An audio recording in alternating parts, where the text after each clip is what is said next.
Good morning. So today I am talking about my latest Huffington Post article, right, about creating content as a coach. Now this is really important. Anybody who is kind of coaching will know that you kind of need to position yourself as like a go-to person, and not necessarily the expert if you're not quite ready for that yet, or that title, but you need to become an authority and a voice within your industry, right?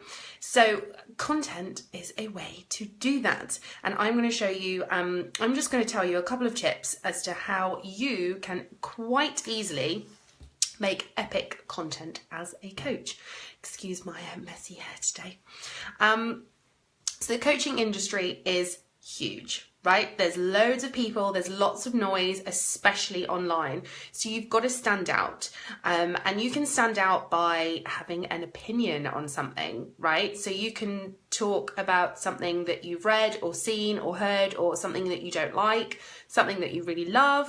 Having an opinion is good, because it will, regardless of your stance on something, because you will, you know, that saying your vibe attracts your tribe. It's really true. I don't kind of like jumping on certain phrases, but that one is really true. You know, if you have an opinion on something, you know, your audience will resonate with that. Even if they don't agree with you, it doesn't necessarily mean that they'll stop liking you. And content is the fastest way and easiest way to get in front of your ideal clients. You know, yes, there's advertising and there's other ways of marketing your business, but social media and creating your own content is free most of the time, unless you hire somebody else or you have expensive platforms that you do it with. Usually it's free, other than your time, of course. But if you have a, you know, really simple strategy, it won't cost you that much time or money to do it. Now, growing your mailing list is really important. We all know this, you know, the money's in the list and all that kind of thing. Now, that doesn't necessarily mean a huge mailing list. It just means a group of people that are willing to buy from you, or that really want to keep hearing from you.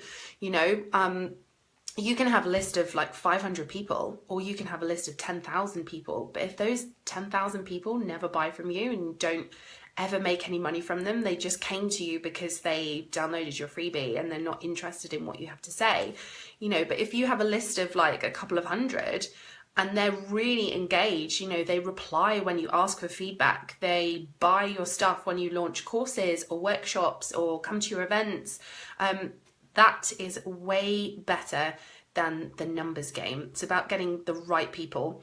And your content can do that just from the titles that you use, the words, your vibe. You will attract those, you know, the right people that you want to work with. So how can you create killer content as a coach? Right, you need to solve your ideal client's problem. Okay, so you need to think about, you know, put yourself in their position, and you've potentially already done this anyway, but you need to think about what problems they have. You know, what's keeping them up at night? What do they lay awake at night thinking about? What are they Googling? You know, what problems or challenges are they facing that they go to Google to ask for responses? Maybe they're too embarrassed to ask their business colleagues or their friends or anything like that, or maybe it's just something they're really struggling with.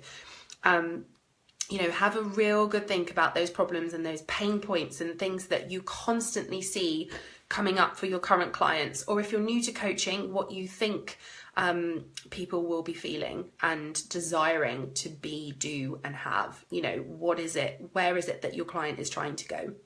Have a think about that. Think about the pain. And then another great way to create content, so you've got the problems, now you need to think about some titles and some topics that you can kind of speak to those pain points or those challenges that your ideal clients are having. So for instance, if someone is wanting to upskill, or like they want to learn something new, you would create a blog post or a video or anything about how to, and then learn that skill. You know, it's that simple. Or you can take it the next step further and create an opt-in or or just a longer, more meatier blog post, you know, calling out, you know, mentioning that pain point. So, you know, it could be how to, and then put in the skill, so you can, and then like share the result of where they're going to go. And then you can say, even if you're really scared to, or even if you have no money, even if you have no time, or without headaches, you know, something like that, that really talks to your ideal clients.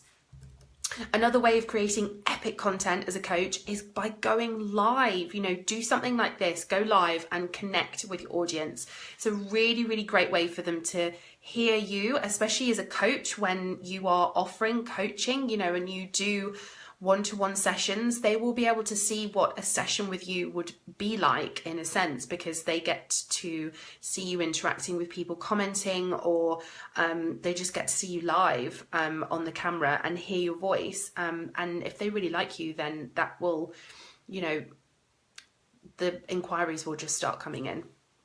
Sorry, my phone's, there we go. And this is a big one, consistency. You have to be consistent. Whatever you decide to do, whether it's blog posts, live streams, Instagram, Facebook, Twitter, whichever platform you decide to use, however regularly and often you decide to show up, stick to it. You can do one post a day, or you can do a couple of amazing posts every week. You know, it's quality better than quantity.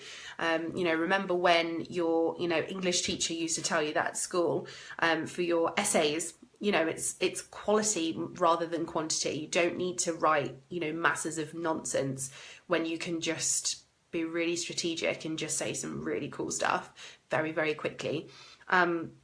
And the same with blog posts, as well as like social media that I just mentioned. You know, blog posts, you could do one a month, you can do one a week, you can do one every 2 weeks, you can do an epic kind of power post, you know, or beautiful guide or whatever it is every 2 months. Like, it doesn't matter necessarily, as long as you're showing up consistently.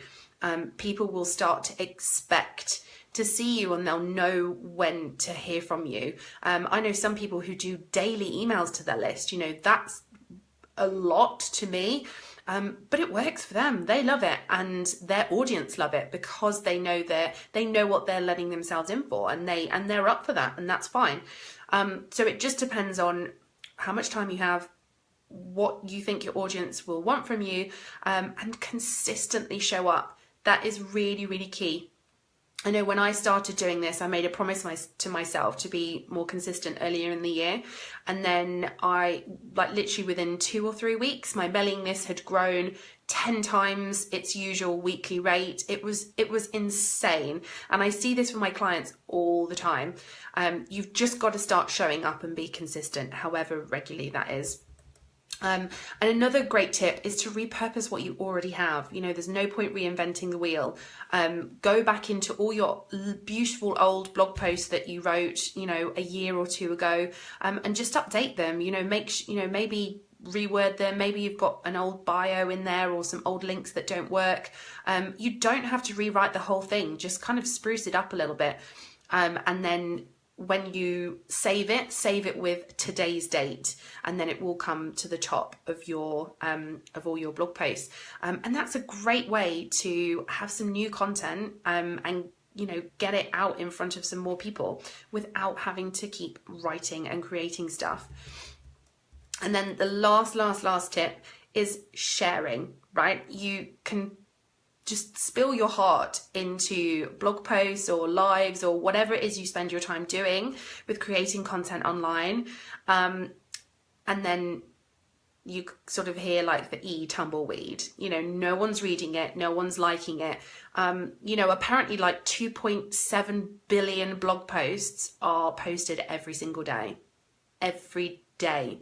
You know, so if you're creating a blog post and expect people to just find it and share it and share the links and link to it, like, it's just not going to happen.